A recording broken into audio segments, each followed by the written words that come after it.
Merhabalar, YouTube kanalıma hoş geldiniz. Bugün tam kıvamında ağızda dağılan, damağa yapışmayan, çok lezzetli bu görmüş olduğunuz un helvasının yapımını göreceğiz. Buyurun yapımına başlayalım. Öncelikle çelik tenceremizin içine 1 çay bardağı sıvı yağ, 100 gram kadar da tereyağını ekleyerek güzelce ısıtalım. Yağın iyice ısınmış olması gerekiyor.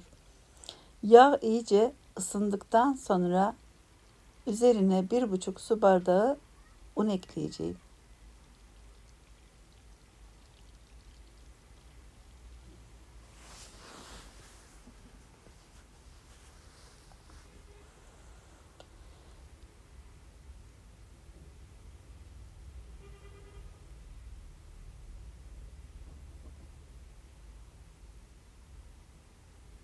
Devamlı karıştırıyoruz. Unu yakmadan kısık ateşte sabırla kavurmaya devam ediyoruz. Devamlı karıştırıyoruz. Çelik tencere kullanmanızı öneririm. Çünkü çelik tencerede daha iyi sonuç alırsınız. Gördüğünüz gibi un yumuşadı. Çektiği yağı yavaş yavaş bırakmaya başladı. Unu çok da fazla kavurup yakmayalım. Bu renk çok iyi. Çok fazla kavurursanız helvanızın tadı acı olur. Az da kavurursanız yutarken damağınıza yapışır. Güzel bir sonuç elde edemezsiniz. Bu renk ve kıvam çok iyi. Üzerine 1 su bardağı toz şeker ekledim.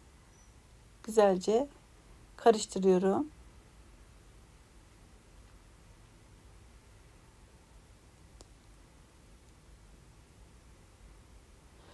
Evet, şekerle özleştikten sonra şimdi üzerine 1 su bardağı süt, güzelce karıştıralım. Daha sonra 1 su bardağı su, güzelce karıştırıyoruz. Burası isteğe bağlı. Ben genellikle kullanmayı tercih ediyorum. 1 paket şekerli vanilin ekledim. Daha güzel bir aroma katıyor. Ama kullanmak zorunda değilsiniz. Böyle bisküvi kokusu geliyor. Daha lezzetli oluyor.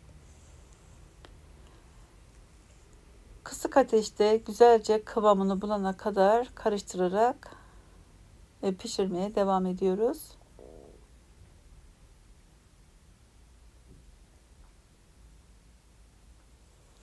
Türklerin en çok yaptığı geleneksel tatlısı un helvası.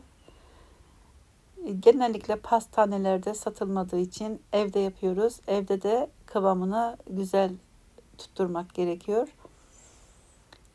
O yüzden benim tarifim gerçekten harika oluyor. Bizim evdeki çocuklar çok seviyor helvayı. O yüzden süt kullandım. Daha vitaminli olsun diye. Dilediğiniz şekilde şeklini verebilirsiniz. Ben dondurma kaşığı kullanmayı tercih ettim. Yemek kaşığıyla da şeklini verebilirsiniz.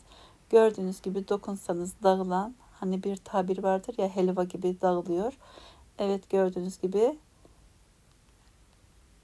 dokunsanız dağılan çok güzel bir kıvamı oldu.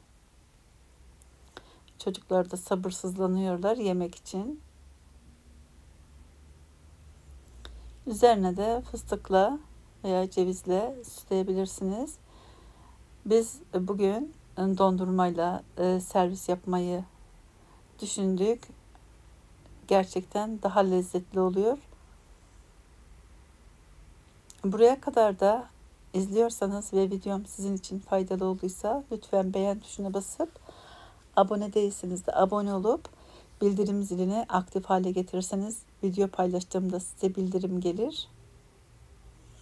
Evet, dokusunu da kıvamını da görüyorsunuz. Gayet güzel olmuş. Dediğim gibi dilediğiniz şekilde sunumunuzu hazırlayabilirsiniz. Silikon kalıp kullanabilirsiniz. Kurabiye kalıpları kullanarak da sunum hazırlayabilirsiniz. Biz dondurmayla servis yaptık. Çok lezzetli oldu. İzlediğiniz için de teşekkür ederim. Deneyecek olanlara kolay gelsin, afiyet olsun. Başka videolarda Başka tariflerde görüşmek dileğiyle. Hoşça kalın. Afiyet olsun.